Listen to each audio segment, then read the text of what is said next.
Itäisellä Uudellamaalla, vain hetken matkan päässä pääkaupunkiseudun kiireestä, avautuu toinen todellisuus.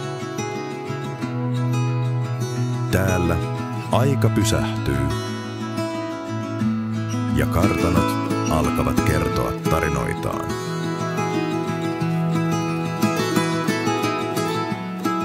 Korkeat tammet reunustavat hiekkateitä, jotka johtavat rakennuksiin, joiden seinät kantavat vuosisatojen historiaa.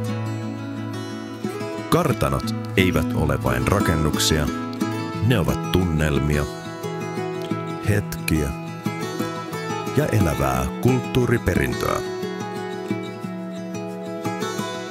Täällä voit kulkea saleissa, joissa on tanssittu, kuulla portaikossa kaiun menneistä juhlista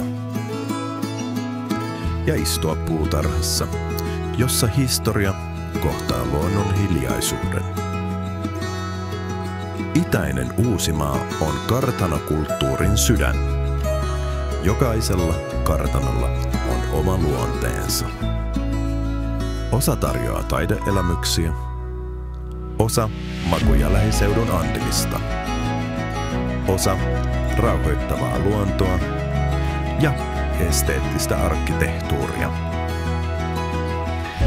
Alueen monimuotoinen luonto, merenlahdet, metsät, pellot ja jokimaisemat kietoutuvat osaksi vierailua. Täällä maisema ei vain kehystä kokemusta, se on itse osa sitä.